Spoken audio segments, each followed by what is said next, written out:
بنده عزیز موری برادر ما چند لحظه از ساعتی که آمدگشان کار کردیم. الان من ساعت میگم یا چند دقیقه.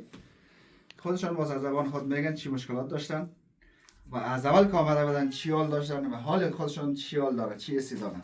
خب اول خود برای بیننده معرفی کنم. بسم الله الرحمن الرحیم. دوستان عزیز، مرتضی هستم از شهر اسکشهیر. بسیار خوش آمده. زنده باشید. خب مرتضی جان ببخشید که حرفتان قطع میکنم. از زمانی که تازه آمدین چی حال داشتین، چی وضعیت داشتین، مشکلاتتون برای دوستا اگه کوتاه میتونم. تمام زمان که اول آمده بودم از سیاتیک داشتم، از همین دوستم دی کمری بسه بله. تا پای میزد. دیگه آقای محمدی خیر بند دستشان در نکنه فعلا. یعنی حتی پیش از این خیلی ببخشتم شلوار من استنکای پشته نمیدانستم. حالا بسیار حس خوب دارم. اصلا این فقط بگیش درد نداشتم، راحت. انشالله که بخیر خوب شوی، انشالله خوب میشی و توکل خدا. بیننده که شما را حتما در تیک تاک یا اینستاگرام یوتیوب میبینه شما را، برای بیننده چه گفتنی داری؟ مثلا قبلا شاید همین تصویرها را دیده بودید، چون این سوال خلق شده برای دیگه دوستایی که تصویر ما را میبینن. این سوال خلق شده، یعنی سوال دوستایی هستن که تصویرش میبینن. خودتان هم شاید قبل از این تصویر ما را دیده بودین. این حرکتایی که من انجام میدادم، یعنی او حرکتایی که در ویدیو دیده بودین و حالی که دیده بودین چی تفاوتی داره؟ یعنی واقعیت داره نداره، چی هست؟ این برای دوستا از ما واقعیتش با آقای محمدی در تیک تاک آشنا شدم. بله. از همونجا در تماس شدیم و حال خدمتش رسیدم. واقعا چیزی که در تیک تاک میبینید 10 برابر از وسط در حقیقت. یه جدی براتون میگم و تجربه واقعا کافی و بالای برخوردار است. دستشون درد نکنه.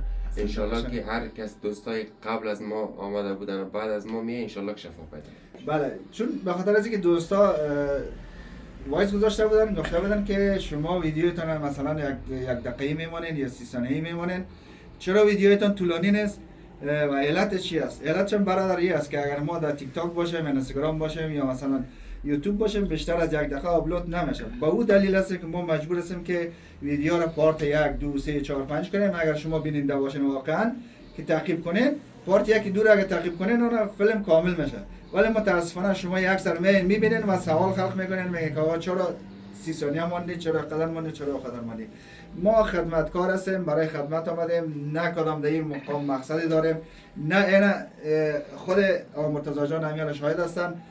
نه به خاطر پول است، نه به خاطر مقام، نه به خاطر شهرت، نه به خاطر چی، صرف به خاطر اون بالایی. همیشه در ویدیو نوشته کردیم الهی و امید تو، صرف به خاطر الله پاک.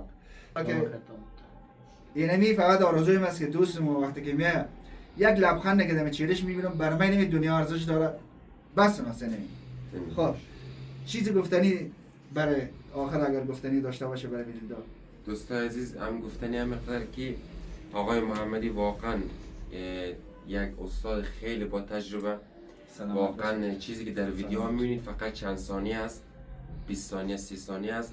شما لحظه که آقای محمدی خب گرم کردن و قبلش سوال کردن در مورد مشکلی مسئله که داری و خیلی بعد از درد که بعد کجا از درد چی است، مشکل چی است که بعد تو اونا رو شما نمیبینید و بعد از اون توصیه هایی که بعد از اون میکنه و همون لحظه که در حال که انجام کار است در توصیه هایی که انجام میکنه شما شاید اونا رو در ویدیو نبینید. شما فقط 1 دقیقه 2 دقیقه شاید ببینید، ولی آقای محمدی واقعا امروز ثابت کرد که از چیزی که در ویدیو ها شما میبینید واقعا بالا است و واقعا انسان بسیار با تجربه و واقعا کار درستی است. شکر که شما صحتیاب شدید بخیر. انشالله که هیچ وقت درد و رنج ندیده باشین. دوستان همچنان دوستان اگر خواسته باشین که این برادرتان خدمتکارتان بیشتر از این باشه، بیشتر فعالیت کنه، به دلیل از او که خدمت بیشتر کنه، ویدیو را دست به دست کنین، لایو کنین، بزنین بر دیگه نما شیر کنین که ویدیو دست به دست شود، که تا دوستایی که اگر از دور نزدیک باشن بتونیم خدمتشان کنیم، بیان در قدماشون چشم. فقط زنگ بزنن، ما آدرس برشان میتیم، در خدمتشان هستیم. موفق باشید.